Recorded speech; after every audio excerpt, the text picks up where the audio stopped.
उत्तर प्रदेश का कायाकल्प कर रहे हैं माननीय मुख्यमंत्री श्री योगी आदित्यनाथ जी। मैं बहुत ही आदर के साथ माननीय मुख्यमंत्री महोदय से अनुरोध करूंगी कि अपने आशीर्वचनों से हमें अनुग्रहित करें। आप सबकी जोरदार तालियों के साथ।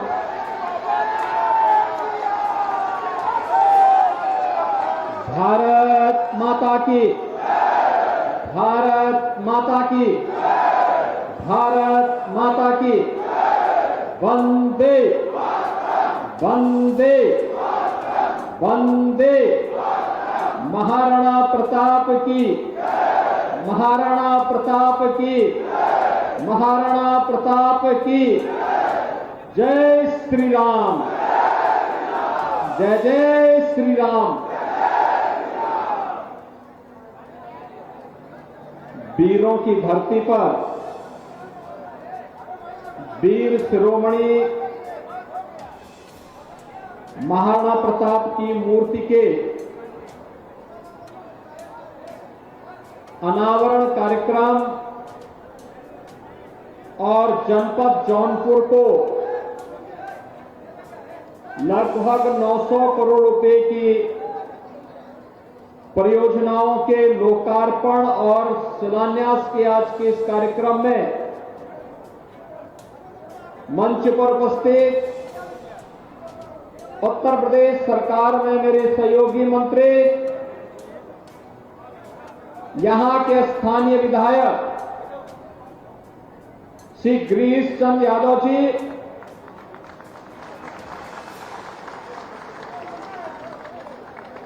भारतीय जनता पार्टी के वरिष्ठ नेता पूर्व मंत्री श्री कृपा शंकर सिंह जी, माननीय सांसद राज्यसभा श्रीमती सीमा द्विवेदी जी, माननीय विधायकगण श्री रमेश चंद्र मिश्र जी, रमेश सिंह जी, आर के पटेल जी, विधायक पेंड्रा श्री अवधेश सिंह जी, एमएलसी श्री ब्रजेश कुमार सिंह प्रिंसो जी, भारतीय जनता पार्टी के जिला के अध्यक्ष श्री पुष्पराज सिंह जी, मछली शहर के अध्यक्ष श्री रामविलास पाल जी, चेयरमैन श्रीमती मनोरमा मौर्य जी, लोकसभा के प्रभारी श्री अमरनाथ यादव जी, भारतीय जनता पार्टी के सभी पदाधिकारीगण, सम्मानित जनप्रतिनिधिगण और भारी संख्या में आज के इस कार्यक्रम में उपस्थित जौनपुर के मेरे सभी उपस्थित बहनों और भाइयों, वीरों की धरती पर वीर शिरोमणि की इस भव्य प्रतिमा के लोकार्पण के लिए मैं आप सबको हृदय से बधाई देता हूं, आपका अभिनंदन करता हूं। मैं आपका अभिनंदन इस बात के लिए भी करता हूं, नगर निकाय चुनाव में आया था और दशकों की जो एक ख्वाहिश थी कि यहां भी कमल खिलना चाहिए नगर पालिका परिषद में, आप लोगों ने श्रीमती मनोरमा मौर्य जी को विजयी बना करके यहां पर भी ट्रिपल इंजन की सरकार चलाने के लिए अपना बहुमत दिया। इसके लिए भी मैं आपका अभिनंदन करता हूं। और बहनों भाइयों, जब यहां पर आएंगे तो स्वाभाविक रूप से विकास की परियोजनाओं का लोकार्पण, जिनके लिए हमारे जनप्रतिनिधि लगातार मेहनत करते हैं, प्रयास करते हैं, उन प्रयासों और संघर्षों का परिणाम जनता जनार्दन को सौगात के रूप में लगभग 900 करोड़ रुपए की परियोजनाओं की सौगात यहां प्राप्त हो रही है। इसकी भी मैं जौनपुर वासियों को हृदय से बधाई देता हूं। बहनों और भाइयों, आज हमारा देश बदल चुका है, एक नए भारत का दर्शन हो रहा है। मैं देख रहा था बदलापुर के हमारे विधायक पैदल ही हजारों कार्यकर्ताओं के साथ अयोध्या धाम का दर्शन करने के लिए गए। गिरीश यादव जी को कल जाना था, लेकिन आज के कार्यक्रम के नाते उन्होंने अपने को यही रोका। अब वे भी यहां के कार्यकर्ताओं के साथ अयोध्या धाम का दर्शन करने के लिए जाएंगे। ये है नया भारत। याद करिए, पहले जय श्री राम का नारा लगाने पर लाठियां बरसती थी और अब दुनिया जय श्री राम का दर्शन करने के लिए अयोध्या धाम पधार रही है। ये है नया भारत। आपकी आस्था का भी सम्मान है और साथ साथ आपने देखा होगा मंच पर मोदी जी की गारंटी कैसे वेलफेयर स्कीम के माध्यम से दी जा रही है, यह भी आपने देखा होगा। गरीब कल्याणकारी योजनाओं का लाभ बिना भेदभाव की समाज की हर तबके को देकर के उसकी आजीविका की पुख्ता व्यवस्था भी की जा रही है। ये नया भारत है। ये नया भारत दुनिया में सम्मान भी बढ़ा रहा है, तो देश को सुरक्षा भी दे रहा है। संस्कृति के संवर्धन के लिए कार्य भी कर रहा है। प्रताप की तो देश की समृद्धि के लिए भी अहरनिश प्रयास करके भारत को दुनिया की सबसे बड़ी अर्थव्यवस्था के रूप में भी स्थापित कर रहा है। बहनों और भाइयों, प्रधानमंत्री मोदी जी ने देश की आजादी के अमृत महोत्सव पर्व पर एक ही बात कही थी। 75 वर्ष की यात्रा हमारे देश ने पूरी की है आजादी की। अब लक्ष्य क्या होना है? जब देश अपनी आजादी के 100 वर्ष पूरा करेगा, शताब्दी महोत्सव मनाएगा, तब कैसा भारत हमें चाहिए? तब हमारे सामने एक सपना होना चाहिए आज कि जिसको हम 25 वर्षों के अंदर एक रोड मैप के रूप में आगे बढ़ा सकें, और वो होगा विकसित भारत का। विकसित भारत, विकसित भारत। और विकसित भारत के लिए पंच प्रण का एक संकल्प प्रधानमंत्री मोदी जी ने प्रत्येक नागरिक को दिया था। बहनों भाइयों, उसमें गुलामी के अंश को सर्वथा समाप्त करने का भी एक संकल्प है। और महाराणा प्रताप देश में गुलामी की जंजीरों को तोड़ने वाले एक महानायक के रूप में है। याद करिए, उन्होंने जाति, मत, मजहब से ऊपर उठ करके उन्होंने एक ही बात कही थी,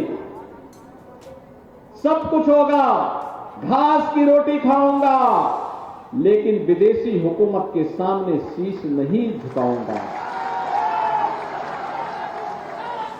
अपने स्वाभिमान के साथ सौदेबाजी नहीं होने दूंगा। इसके लिए लड़ते रहे। अकबर उस समय के बड़ी सेना के रूप में जाने जाते थे, लेकिन महत्वपूर्ण ये नहीं, बड़ी सेना, महाभारत में भी तो कौरवों के पास बड़ी सेना थी, लेकिन अंततः विजय तो 5 पांडवों की ही हुई थी। ऐसे ही महाराणा प्रताप ने भी संकल्प लिया था, मैं इस विदेशी आक्रांता के सामने अपने स्वाभिमान को गिरवी नहीं रखूंगा, और इसके लिए उसके खिलाफ लड़ते रहे। और अपने जीवन में ही उन्होंने वे सभी दुर्ग और किले वापस ले लिए थे जो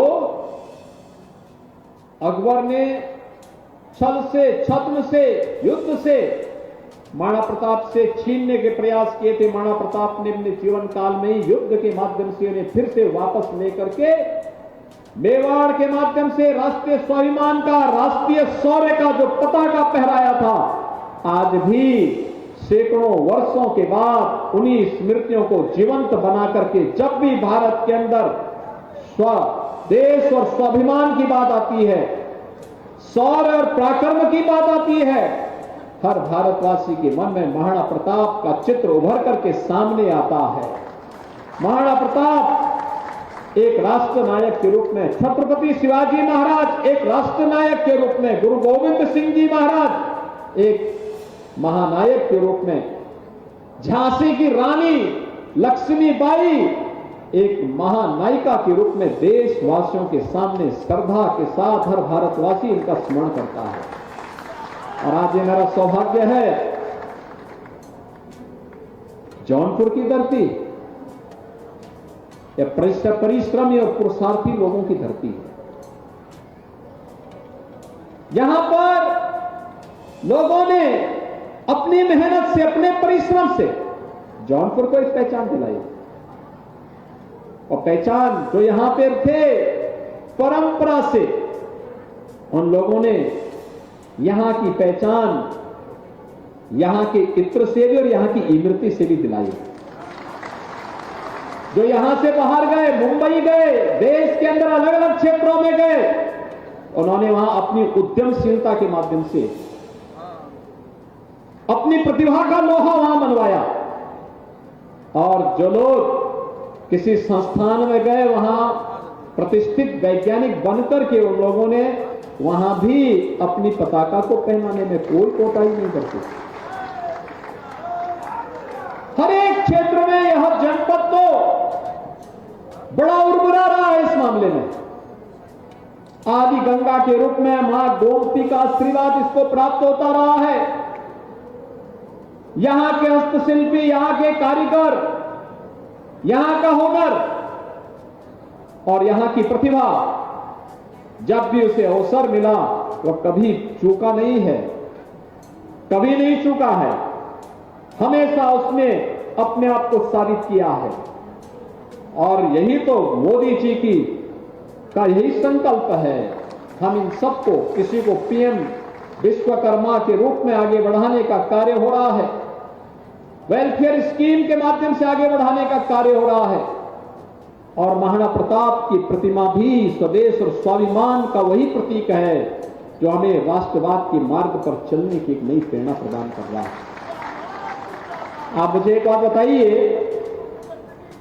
कि अगर केंद्र और राज्य में ये डबल इंजन की भाजपा की सरकार नहीं होती तो क्या अयोध्या में भगवान राम का मंदिर बन गया होता? क्या ये और लोग बना पाते जो लोग आपके पास ताल ठोक करके आने का प्रयास कर रहे हैं? ये लोग तो लाठी डंडा बरसाते थे। काशी में काशी विश्वनाथ धाम बन पाता क्या? भाइयों बहनों, ये लोग तो जलाभिषेक पे रोक लगाते थे, ये लोग अपमानित करते थे, ये लोग भारत के अंदर पर्व और त्योहारों के पहले दंगे करवा देते थे, पर्व और त्योहारों को शांतिपूर्ण तरीके से मनाने में बैरियर का काम करते थे। आज सरकार बैरियर नहीं बनती, आज तो शांतिपूर्ण तरीके से पर्व और त्योहार मनाने के लिए प्रोत्साहित करती है, उस प्रकार का सपोर्ट करती है, सहयोग करती है। जहां पे कोई बड़ा आयोजन होता है वहां पे पुष्प वर्षा भी करती है, सुरक्षा की पुख्ता व्यवस्था भी करती है। और भाइयों बहनों, मैं आज इसीलिए आपसे कहने के लिए आया हूं, सुरक्षा के साथ खिलवाड़ करने की छूट नहीं देंगे, किसी को भी नहीं देंगे।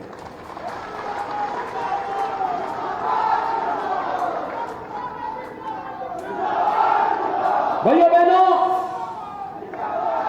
जो भी सुरक्षा के साथ खिलवाड़ करेगा उसको उसकी कीमत चुकानी पड़ेगी।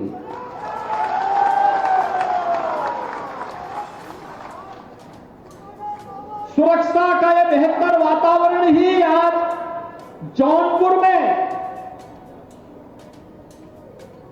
3300 करोड़ रुपए के निवेश करा रहा है। कोई सोचता था कि जौनपुर में भी कोई बड़े उद्योग आएंगे?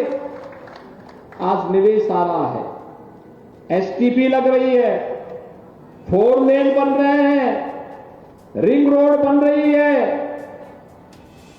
गोमती नदी में पुल बन रहे हैं, चौराहों का सुंदरीकरण हो रहा है, हर गरीब को राशन की सुविधा का लाभ मिल रहा है, वन डिस्ट्रिक्ट वन प्रोडक्ट में भी यहां के प्रोडक्ट को वैश्विक मान्यता दिलाने के कार्य को आगे बढ़ाया जा रहा है। हर घर में नल की योजना लागू हो रही है। शुद्ध पेयजल, हर गरीब को आयुष्मान भारत की सुविधा का लाभ और हर निराश्रित बालक को मुख्यमंत्री बाल सेवा योजना के साथ जोड़ने का कार्य हो रहा है। आपने देखा होगा कोरोना कालखंड में जो बच्चे जिनके अभिभावक उस महामारी की चपेट में आ गए थे, उनके लिए सरकार ने पेंशन की व्यवस्था भी की है, उनके लिए लैपटॉप भी दे रही है, उनकी एजुकेशन की व्यवस्था भी कर रही है। श्रमिकों के बच्चों के लिए भी अटल आवासीय विद्यालय प्रारंभ किए गए हैं और अब हम हर जनपद में इस प्रकार के विद्यालय स्थापित करने जा रहे हैं। कोई सोचता था गरीब को स्वास्थ्य की सुविधा मिल पाएगी, लेकिन आज संभव हो पाया है। स्वर्गीय Umanath Singh government medical college आज निर्माण के अपने अंतिम चरणों में चल रहा है। भाइयों बहनों, जौनपुर में अपना मेडिकल कॉलेज हो, जौनपुर में विश्वविद्यालय अच्छे ढंग से काम करे। एक सपना था, आज हकीकत है और यही डबल इंजन सरकार की ताकत है। उसी ताकत का एहसास कराने के लिए आपके पास हम लोग आए हैं, कहने के लिए आए हैं कि डबल इंजन सरकार स्पीड भी बढ़ाती है, आपके स्केल को स्किल के साथ बदलने का कार्य करके स्थानीय स्तर पर ही रोजगार सृजन के कार्यक्रम को आगे बढ़ाती है और यह कार्यक्रम एक निरंतरता प्राप्त कर सके, इसको लेकर के ही आज हम सब यहां पर आए हैं। बहनों और भाइयों, प्रधानमंत्री मोदी जी के नेतृत्व में जिस नए भारत का हम दर्शन कर रहे हैं, विकसित भारत की परिकल्पना को साकार हम तब कर पाएंगे जब जनपद स्तर पर भी उस प्रकार का मंथन प्रारंभ हो। जनपद स्तर पर जिले के लिए कार्य योजना तैयार हो रही है, लेकिन जिला की छोटी इकाई ग्राम पंचायत है, नगर पंचायतें हैं, इनको भी तैयार होना होगा। ये भी आत्मनिर्भर बने, ये भी इस विकास की दौड़ के साथ सरपट दौड़ते हुए दिखाई दे और जो भी सरपट दौड़ करके आत्मनिर्भरता के लक्ष्य को प्राप्त करेगा वह विकसित भारत की परिकल्पना का सारथी माना जाएगा और वह इस अभियान का एक महत्वपूर्ण हिस्सा होगा। इसी के लिए आज हम सब आपके पास आए, आपसे कहने के लिए एक अवसर है हम सबके पास। हमारा देश दुनिया की एक बड़ी ताकत बने, हर भारतवासी का इस संकल्प होना चाहिए। मोदी जी इसी बात को लेकर कह रहे हैं, आत्मनिर्भरता का लक्ष्य प्राप्त करना, गुलामी के अंशों को समाप्त करना, अपने नागरिक कर्तव्यों को मानना, जाति पाति के आधार पर विभाजित करने वाले लोगों से पूरी तरह अपने को दूरी बनाए रखना। ये लोग जाति के नाम पर तो आते हैं लेकिन अपने परिवार के बारे में ही सोचते रह जाते हैं, परिवार से उभर नहीं पाते। आपने देखा होगा पिछली सरकारें यही करती थी। हमें देश के बारे में सोचना है, समग्र समाज के बारे में सोचना है और मोदी जी का यही संकल्प है, सबका साथ और सबके विकास का मंत्र इसी संकल्प को आगे बढ़ाने की कड़ी है। उसी कड़ी को आज आगे बढ़ाने के लिए एक तरफ राष्ट्रनायक वीर शिरोमणि महाराणा प्रताप की भव्य प्रतिमा का लोकार्पण, मैं धन्यवाद दूंगा समिति को भी, कृपाशंकर सिंह जी को भी, गिरीश यादव जी को भी, यहां के सभी जनप्रतिनिधियों को। इतनी भव्य प्रतिमा और कितना भव्य वहां पे चौराहा और पार्क बनाया गया है, यानी कितना भव्य बनाया गया। राष्ट्र नायकों के प्रति जब सम्मान का भाव होगा तो बहनों और भाइयों, दुनिया की कोई ताकत उस देश और उस समाज का बाल बांका नहीं कर पाएगी। भाइयों बहनों, राष्ट्र नायक महाराणा प्रताप के इस शौर्य और पराक्रम को इस जौनपुर के ही बगल में जनपद है मऊ, वहां के एक राष्ट्र कवि हुए श्याम नारायण पांडे जी ने ही हल्दी घाटी के माध्यम से दुनिया के सामने किस ओजपूर्ण तरीके से रखा था। तब पांडे जी अपने कवि सम्मेलनों के माध्यम से हल्दी घाटी का वाचन करते थे, पूरी जनता झूम उठती थी उसके साथ में। मैं इस अवसर पर उनको भी विनम्र श्रद्धांजलि अर्पित करता हूं, उनकी स्मृतियों को नमन करता हूं। ये वे महापुरुष हैं जिन्होंने जनता के साथ अपने आप को जोड़ करके उन भावनाओं का सम्मान किया, अपने शब्दों के माध्यम से उसको जीवंतता प्रदान की। और आज जौनपुर में हम लोग इन सभी कार्यक्रमों के साथ जुड़ते हुए आ रहे हैं।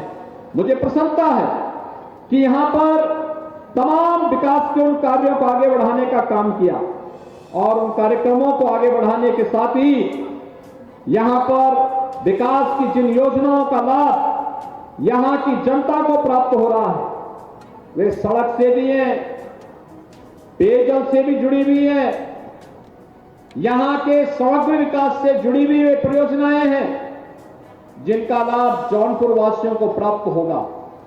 और मैं आपको इस अवसर पर एक बात के लिए आश्वस्त करूंगा कि आज जो विकास का लाभ मिल रहा है बिना भेदभाव के मिल रहा है, सुरक्षा का एक बेहतर वातावरण करने का प्रयास किया गया है, निवेश और रोजगार की नई संभावनाओं को विकसित करने का कार्य आगे बढ़ाया गया है। यह तभी संभव हो पाया है जब मोदी जी के नेतृत्व में डबल इंजन की सरकार उनके मार्गदर्शन में तेजी के साथ आगे बढ़ने का काम कर रही है।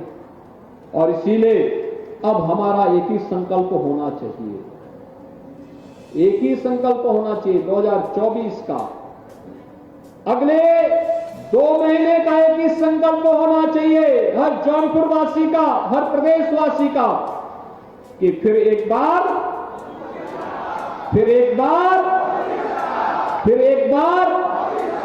मोदी सरकार। और मोदी सरकार के लिए आवश्यक है यहां पर भी वह करके दिखाना है। तैयार है ना सब लोग?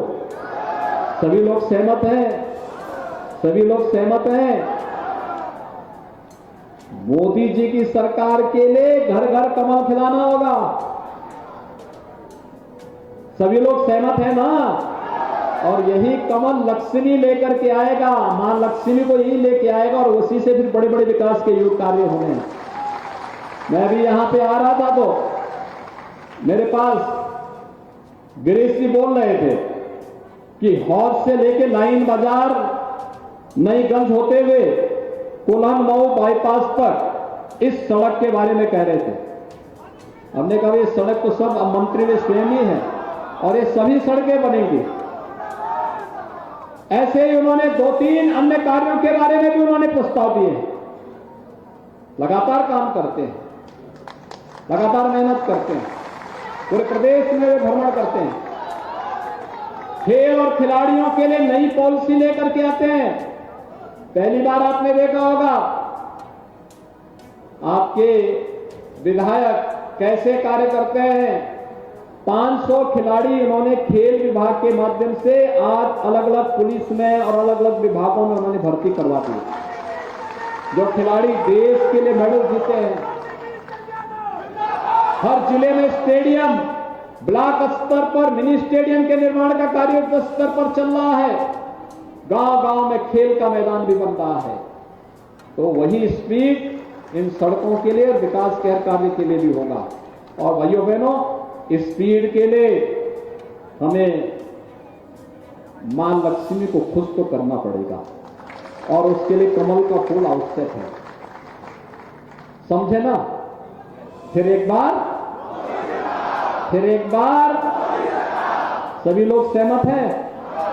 मैं आज के इस अवसर पर एक बार फिर से जौनपुर वासियों को इन 900 करोड़ रुपए की परियोजनाओं की बधाई देता हूं। महाराणा प्रताप की भव्य प्रतिमा की स्थापना के लिए समिति और यहां के जनप्रतिनिधियों को, कृपाशंकर जी को, जिन्होंने संयोजन करके इस भव्य प्रतिमा को वहां पे स्थापित किया, इसके लिए उन सबका अभिनंदन करते हुए अपनी वाणी को यहीं पे विराम देता हूं। धन्यवाद। जय हिंद, जय जय श्री राम।